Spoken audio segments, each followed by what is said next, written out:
Do you want to paint portraits in color, but don't know where to start, or maybe are a little intimidated by color? Well, in this video, I'm going to show you what I think is the most simple and easy way to start painting directly in color. Hi, my name is Chris Legaspi, and in this video, we're going to talk about how to use brown as a starting base color when painting portraits or characters. Now, you may be wondering, why would you want to start with brown? Well, human skin tones are essentially some shade or form of orange, and specifically a desaturated orange, meaning orange that's less intense, less colorful. And when you desaturate an orange and you make it slightly darker, what you get are browns. You get earth tones. Earth tones and browns are essentially a desaturated form of orange. So that's what makes starting a portrait with earth tone makes it so simple. Okay, well, how do you make a brown? Well, the first thing that I like to do is to just pick an orange. So go to the orange on your color wheel or your color sliders and start with an orange and pick an orange that's at a medium value. And most importantly, you want to start with orange that's at a low saturation. So value, whatever your slider is, somewhere in the middle, around 50%. Saturation, you want to keep it pretty low. So around 25, maybe 30%, 30 or 35% max to start with. And then the second thing you want to keep in mind is also the hue, right? What type of orange is it? So oranges are made of red and yellow. So they're either going to be, your starting color should be either slightly redder or slightly yellow. It's up to you. And what I would do is I would just go with whatever kind of matches closely the subject that I'm painting, the person that I'm painting, or the character that I'm creating. And then the second step to make a good starting base color is to first adjust the value. So again, whatever subject person you want to paint, they're going to have either slightly darker skin tone, slightly lighter skin tone, or somewhere in the middle. They're going to be roughly around the middle value range. So you want to make sure you kind of approximate the value that they're at, and then you want to adjust the saturation. So this is key. So let's say you're doing a lighter skin tone person. They're going to have much lower saturation. So you're going to want to drop your saturation to maybe approximately 15% or below. And as you go darker skin tones tend to have, they tend to be middle saturation or slightly higher. They can go higher as well.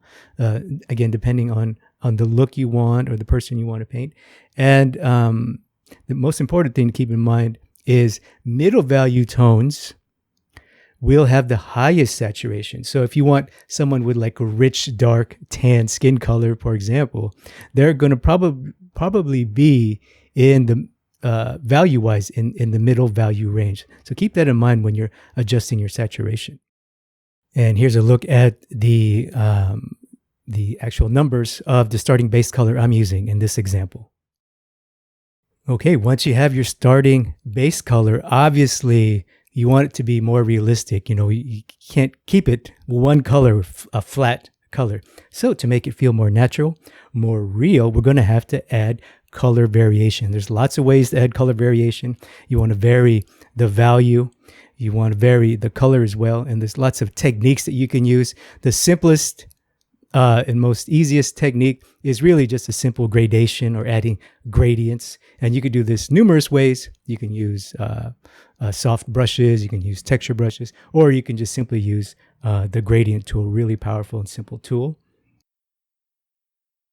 And to add variation, the things you want to think about, I generally start with, I want to make a slightly lighter version of the first color I chose, a slightly darker version. So you want to, add gradations to your faces and portraits, slightly lighter areas, darker areas. And also I want to make, because I'm using orange or brown, right? You want to make slightly redder versions, maybe a slightly orange version, and then also add those using gradients as well. And all of this will make your base color just pop more, just feel more real and more natural, and will help you proceed to the next step.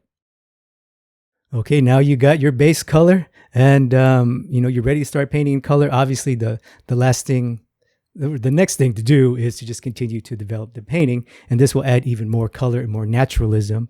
So, obviously you want to add shadow colors, you want to add shadow tones, shadow areas, shadow shapes. You want to add the lights and the highlights as well, and also complementary colors, which will really help to make your colors sing and harmonize and come together once you start adding complements. But that's a whole other topic for a whole other video. And if you want more tips and techniques to help you start painting in color, download my 5-step checklist. You can go to my website or click the URL in the description below, and there you'll learn even more techniques and tools to either start painting in color or to add more color to your portraits and your characters. And don't forget to comment below and share this video. Let me know what you learned from this video. Let me know what you learned from the 5-step checklist, and I will see you in the next video. Take care.